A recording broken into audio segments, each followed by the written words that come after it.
bangka. Mas mainam nga daw. Bakit mo pinatay? Romy, please. Kailangan na nilang lumabas ng slaughterhouse. Hindi na sikreto napapatay.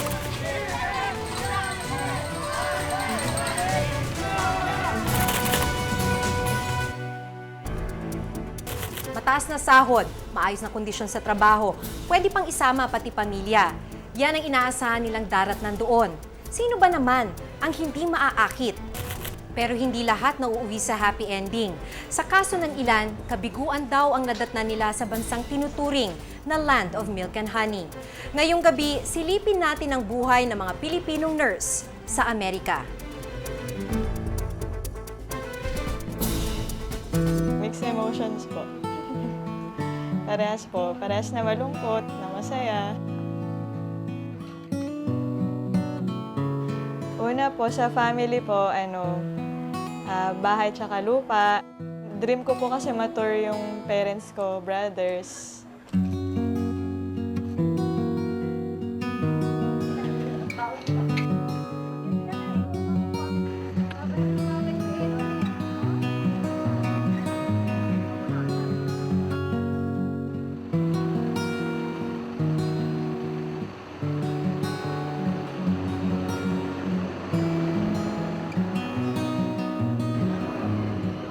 Nung araw na nakilala namin siya, paalis na si Pinky para maging nurse sa Amerika.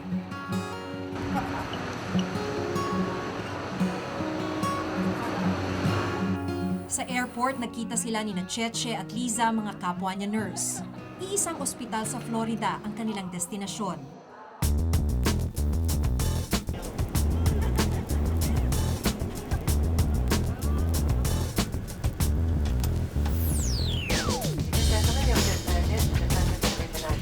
Paglapag sa San Francisco Airport, paglagpas na ng Immigration at Customs, kaming muling nagkita.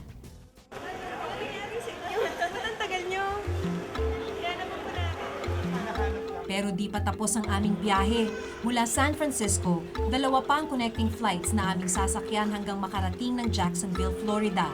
Doon, nakakontrata sila ng 3 taon sa ospital na kanilang pagtatrabahuan. Pero sa ngayon, ang mahalaga para sa kanila, nakatapak na sila sa lupang kanilang pinapangarap.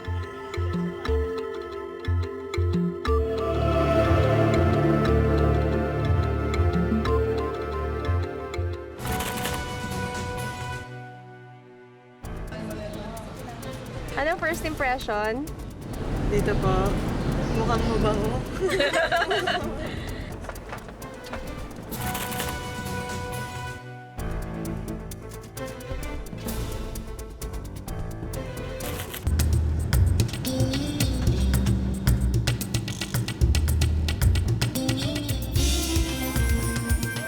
Ladies and gentlemen, we have just landed at the San Francisco International Airport. Welcome to the United States. Halos 24 oras ang binyahe namin mula Pilipinas hanggang Jacksonville, Florida. Ang unang sumalubong sa mga kasama naming nurse, news crew ng First Coast News Channel 12. Would it be okay if I got an interview with the three of you after you get your bags and stuff? Pati pala dito sa Florida, balita na ang pagdagsa ng mga Pinay nurse. Why did you choose to come to Florida? Did you just want to come to the United States? When I compare it with the Philippine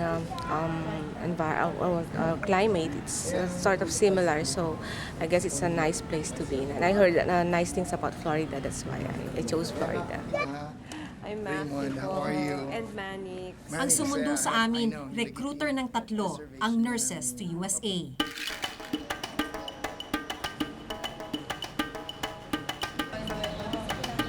Anong first impression? Dito po, mukhang mabango.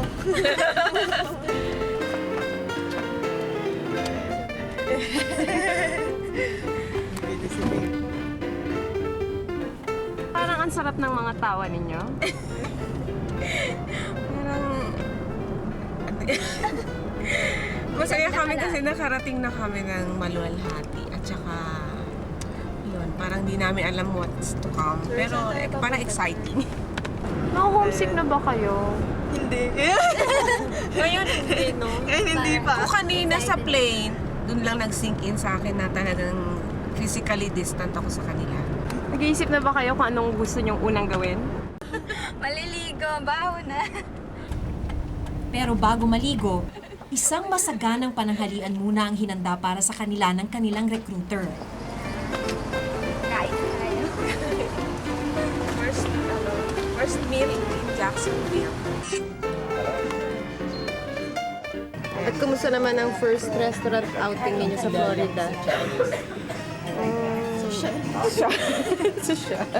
Parang masarap yung mga pagkain. Lahat ng nakita namin nurses, ganito kapapayat. Lahat sila ngayon ganyan kalalaki. At paunti-unti, ipinakikilala na sila sa bagong mundong kanilang gagalawan. Normally, mga 98, 95 degrees Fahrenheit sa hapon, tanghali. Pero right now, Maggie, so magkakaroon ng mga rain showers. It rains here, 5 minutes uulan, 10 minutes uulan, tapos hihinto, tapos maaraw na naman. Ang sunset is about 8:30 in the morning. Nakita niyo ha, payat ang mga tao dito. Ang mga pasyente niyo, ganyan kalalaki. Ganon kalalaki ang mga pasyente. Actually, hindi pa yan pinakamalaki. Hindi pa pinakamalaki.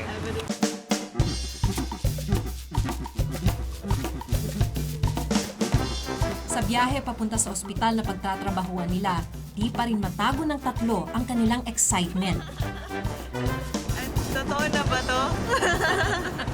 Feeling ko nasa Pilipinas pa rin ako. Parang hindi ako makapaniwala na dito na ako sa Florida.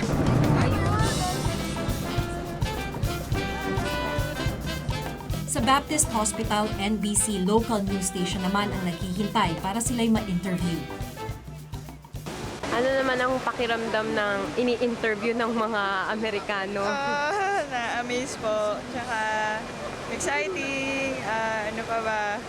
Yung po nakaka-tense, na masaya, mixed emotions po. Itong ospital na pagtatrabahuhan ninyo, kumusta naman? Excited, parang ang ganda-ganda, parang ang sarap-sarap mag-work. Nakakaramdam din ng pressure si Lisa. Bago kasi siya mag-nurse, naging doktor muna siya. Kinakabahan ako kasi parang feeling ko yung expectation magiging mataas kung malaman na MD ka. Pero sa pakikipag-usap sa tatlo ng mga nag-recruit sa kanila, pinayuhan din sila sa posibilidad ng diskriminasyon sa lugar ng trabaho. You know, we're very timid person. We are very shy, we are very respectful. You know, we do what we are told. We don't ask questions. Kasi you think that's the thing, you know. You're told to do it, you have to do it yourself. In a way that they take advantage of you. Can you please get this? Can you please do this? Oh, the light in number 22B is calling. Can you look it up? But it's their patient. Be more aggressive, more talagang you have to be there and tell them na itong kailangan gawin. Maya-maya, ipinakita na ang apartment na nakuha para sa kanila. Bawat one-bedroom apartment ay uupahan nila ng $650 kada buwan. Separate lahat ng doors niyan. Maraming area dyan na para kumain or what, andyan lang. Then if you need to take the bus right there, may bus na puntang downtown. Matututunan nyo later on pag nakuha nyo yung listing ng lahat. So it's nice kasi malapit lang sa hospital. This is the closest that you can get. Pero nire-renovate pa ang mga apartment kaya di pa nila ito matitirhan ng ilang araw. Pansamantalang i-chinek inang tatlo sa isang hotel sa Gainesville, Florida kung saan nakabase ang kanilang recruiter. Inabot na rin sa kanila ang checking sign-in bonus mula sa ospital.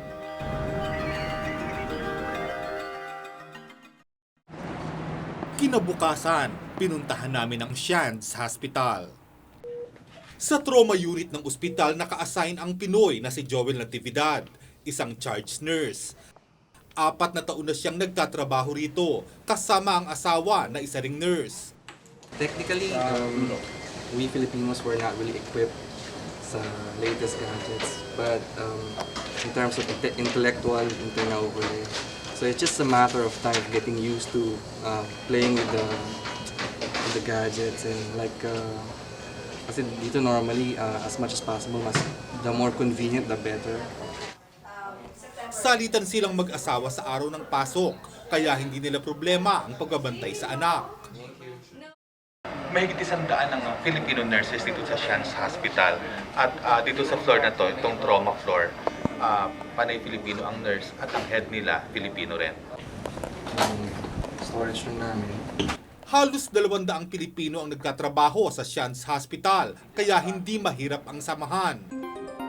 Pagmamalaki pa ni Joel, madali rin daw pakitunguhan ang mga pasyente. Gusto kasi nila ang pangangalaga ng Pinoy nurses. Katunayan, nire-request pa nga raw ng mga pasyente na Pilipinong nurse ang mag-alaga sa kanila. Ang mga Pilipino masisinop ng trabaho yun. So, yung tinatawag natin TLC, Tender Love and Care, talagang na-express ng mga Pilipino sa mga Amerikano. High-tech ang gamit sa ospital, mula sa kama hanggang sa mga aparato. Ito ang pinag-aaralan ng mga bagong saltang nurse mula sa Pilipinas. Bawat room meron silang monitor.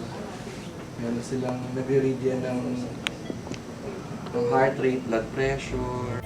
$30 ang kinikita ni Joel kada oras. Mas malaki pa kapag nag-overtime siya. Umaabot ito ng $45 kada oras. Sa isang buwan, umaabot sa $1,600 ang kanyang take-home pay. Malayo sa posibleng kitain niya sa sariling bayan, kaya hindi na nakapagtatakang malakas ang kaway ng pag-nurse sa Amerika. Financially rewarding talaga. And to some extent, talagang financially rewarding. And kung masipag kang pumasok, and kikita ka ng malaki.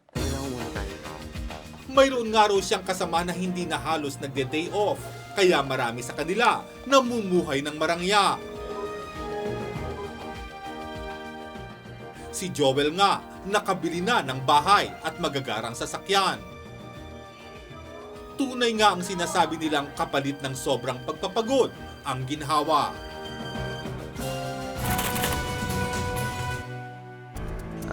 Sino hong may birthday? Si Tatang. Ano yung inahalo nyo? Trabaho namin dito sa Chemist. Bakit po chemist? Chemist si Sumaasa. Bakit naman po RN? RN, registered nanny kami. Registered nanny kami dito.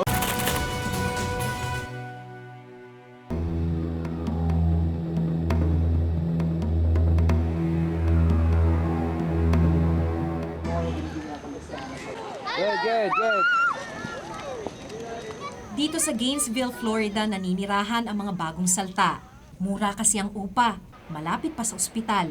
Karamihan ng mga nakatira dito, Filipina nurses at pamilya nila. Barangay nga kung tawagin nila itong lugar na to. Aakalain mo ngang nasa Pilipinas ka. Ang salitang Tagalog kasi, kalimitan mong naririnig. Pagkatapos ng 2 o 3 taon, nakakabili na ng sariling bahay ang mga nurse. Tulad ni Lulu Nohay. Dahil noong 2003 pa siya nakatira rito, kapitana ang pabirong tawag sa kanya. Bali dumating kami dito July 11, 2003. Masaya ba dito? Masaya. Kasi lalo na pag may okasyon. May okasyon. Sama-sama. Last night, yung laban ng mga Manny Pacquiao. Ang ingay. May pulis pa dumating.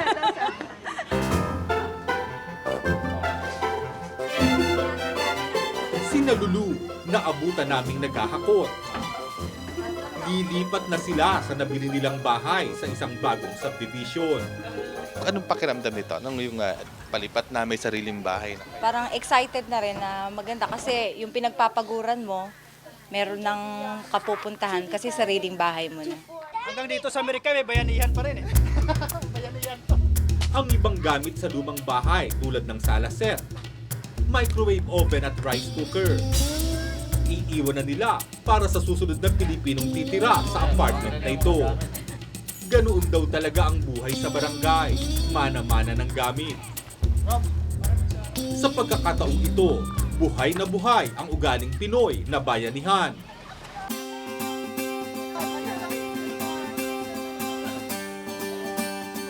Katulong ni Lulu sa kanilang paghahakot ang ibang Pilipinong hindi lang taga-barangay, kundi pati mga dati ring sa barangay nakatira. Dala ang kanilang mga sasakyan, sabay-sabay silang umalis para ihatid ang pamilya ni Lulu sa bago nilang tahanan. Eto na tayo sa bahay ni Lulu. 6 na buwan daw ito itanayo at ngayon idilipatan na nila. Yung mga ibang hinakot namin nandito na. Pero unti-unti, welcome. Malaki at moderno ang bahay. Tamang-tama lang sa lumalaki nilang pamilya. Halos hindi makapaniwala si Lulu na wala pang 3 taon siyang nagtatrabaho bilang nurse sa Amerika.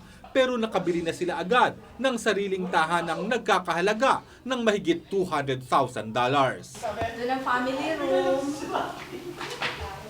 Kasi ito ang breakfast book. Ay, hindi natin makukuha sa Pilipinas. Yung dito naman mahirap na masarap. Mahirap in the sense na yung talagang trabaho namin dito, talagang ito yung sinasabi nilang kayod marino. Kung binaligtad ng nursing ang buhay ng mga doktor na napilitang magbago ng propesyon, nabaliktad din ng nursing ang mundo ng ilan nating kababayan doon sa ibang paraan. Sa pinaghalong okasyon ng despedida para kina Lulu at birthday na rin ng kanyang ama, inabutan naming nagluluto ang kalalakihan. Para saan ho yung niluluto nyo? Para sa birthday. Sino hong may birthday? Si Tatang. Ano ho yung inahalo nyo? Habang kumakayod ang mga misis na nurse, may sariling kayod din ang mga mister. Trabaho namin dito sa Chemis. Bakit po chemist? Chemis is umaasa. Bakit naman po RN? RN registered nanny kami. Registered nanny kami dito. Mga lalaki po ba talaga ang mga nagluluto? Oo, grabe. Bakit po? Eh, yung mga misis namin, duty sa gabi, sa araw, tulog. Bago umalis, pag i-prepare mo ng pagkain. Pagdating sa umaga, pagluluto mo pa uli. Ang buhay dito, ang lalaki ang nagawa sa bahay. Bakit po? Eh, kasi very, naman yung trabaho nito. Una-una kasi siyempre, yung pagod na yung... Pagod na ang misis namin. Ganun puyat. Sa maiksing kwentuhan namin, hindi maitago ang kanilang panghihinayang sa iniwan nilang buhay sa Pilipinas. Pilipinas kami, sa opisina kami nagtatrabaho. Itong pinsan kong ito, ang trabaho nito, guidance counselor sa isang exclusive school. Ako sa hospital nagtatrabaho, purchasing officer. Ito, manager ng Whirlpool, Philippines. Whirlpool appliance ako. So Dito, pagdating dito, tagapagmo kami dito. Tagapagpintura ng mga apartment. Ang ibang tulad ni Philip Kabigting, nung umpisa'y sinubukang magtrabaho. Pero nag-resign din dahil walang naiiwan sa 2 maliit nilang anak. Kaya nahirapan man siyang lunukin ng pride. Siya na ngayon ang taong bahay. Sa Pilipinas, siyempre, sanay tayo na lalaki at gumagalaw. Kumbaga, parang nakakailang, ipapaalam mo pa yung bibili ako ng ganito. O kailangan natin bumili ng ganito. Samantalang dati, siya ang nagpapaalam na bibili, tapos all of a sudden, ikaw na magpapaalam. Samantalang dati, kung ano gusto mong bilhin, may makakadukot ka. Kaya lang, yun nga, wala tayong magagawa talagang gano'n. Kasi buhay. Yun nga sabi nila, nag-asawa ka kasi ng nurse. Kinikilala naman ni Aphrodite ang sakripisyo ng asawa, pero di pa rin maiiwasang magkatensyon sa relasyon nilang mag-asawa minsan. Nag-away ba kayo? Minsan, no? Minsan. Napag-aawayan. Minsan pagka Yung sitwasyon natin, siya naman tatalo. Ngayon, nagsasalubong lang yung init ng ulo namin kasi ako pinipilit ko yung gusto ko na magtrabaho. Ang hinihintay na lang ni Philip ay ang paglaki ng mga anak para pati siya'y makapagtrabaho na.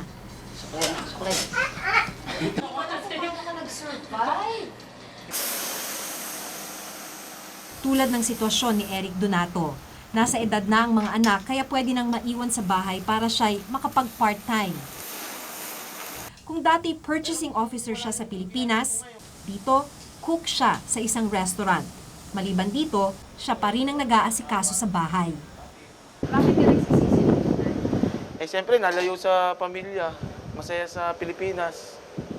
May katulong kang 2, basta ka nalang kakain. Eh, dito, ikaw magluluto. Ikaw lahat magpe-prepare, papaligo ng bata. sa'yo, maghahatid ng bata, susundo ng bata. Wala nang energy si Mrs. Wala na, maghapon tulog yun. Kahit na nag-work na ako as a nurse, still they are giving me $12 per hour. So for a month yun, nag-complain ako na bakit ganito yung sweldo niya sa akin. We have proof of the payroll records that were given more than time and a half for their overtime wages. More than time and a half, more than they were supposed to get.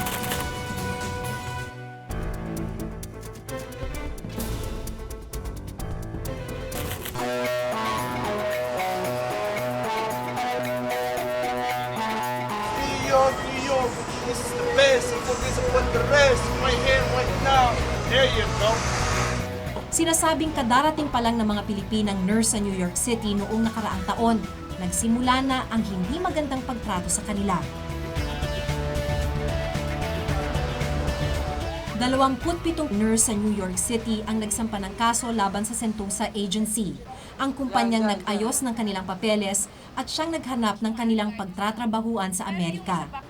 Dumating kami dito, wala kaming gamit, wala kaming kumot. Binigyan kami na bawat isa ng $50. Yung $50 hanggang sa magkatrabaho ka. Iit pa ng mga nurse, hindi tinupad ng Sentosa ang kontratang nilagdaan nila sa Pilipinas.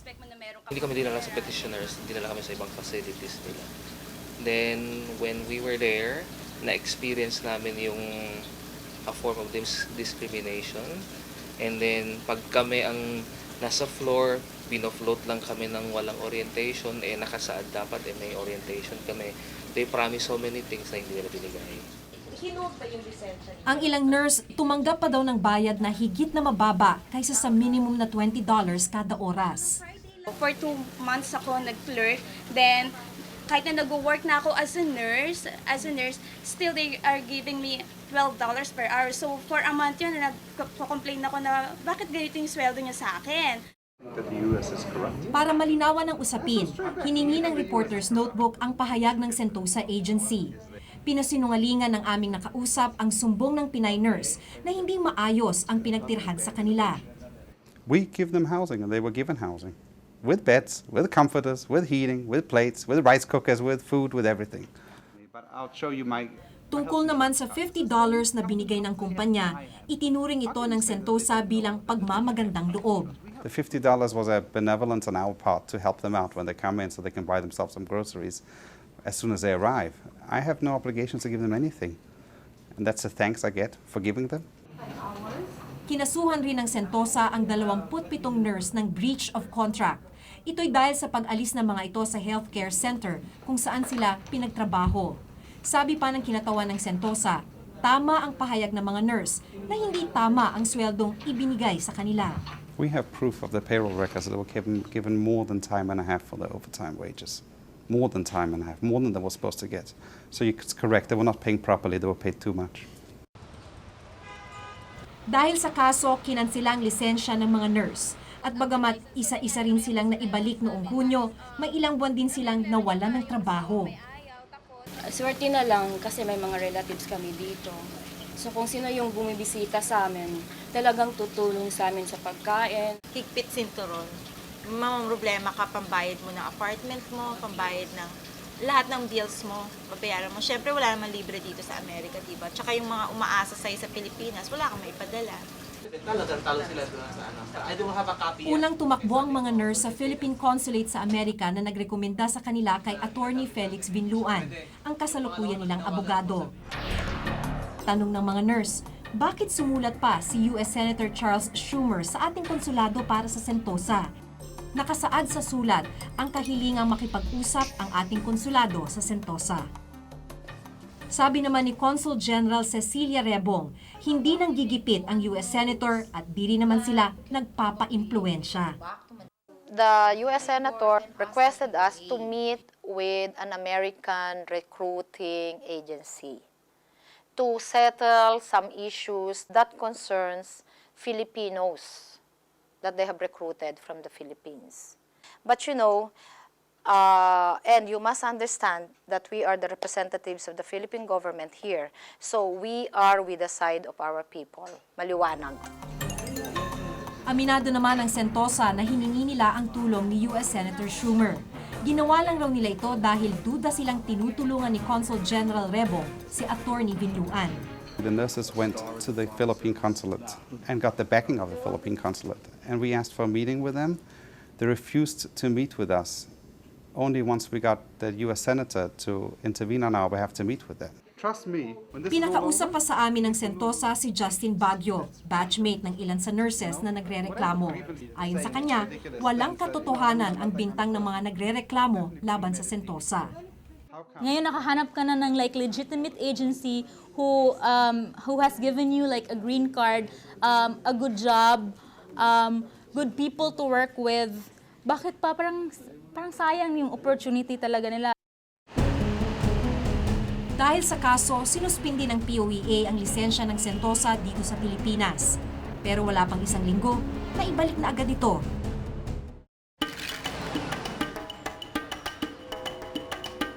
Ano man ang kahihitna ng kaso, ang mga kwentong tulad ng dinaranas ngayon ng 27 Pinay nurse, patunay lang na bago sumabak sa pagtatrabaho sa ibang bansa, dapat ay may kaalaman na sa tamang proseso ang mga nurse na nangingibang bayan.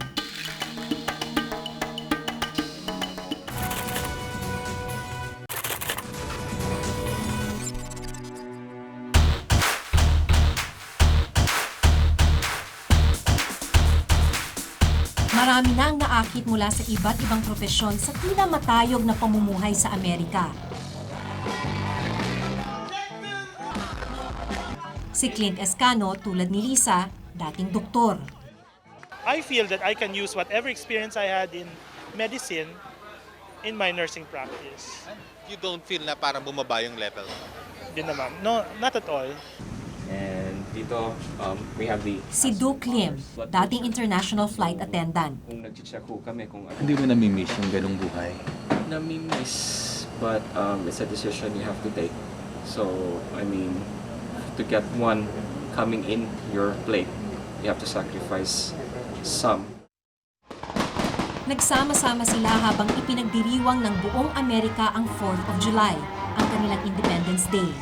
Habang patuloy ang pag-alis ng ating mga doktor at nurse, nagiging critical naman ang sitwasyon ng healthcare sa Pilipinas. Pero hindi natin sila masisisi kung sa ibang bansa nila mahanap ang maginhawang buhay na sa ating bayan ay napakailang. Magandang gabi po. Kasama si Lars Santiago, ako si Maki Pulido at ito ang nakatala sa aming Reporter's Notebook.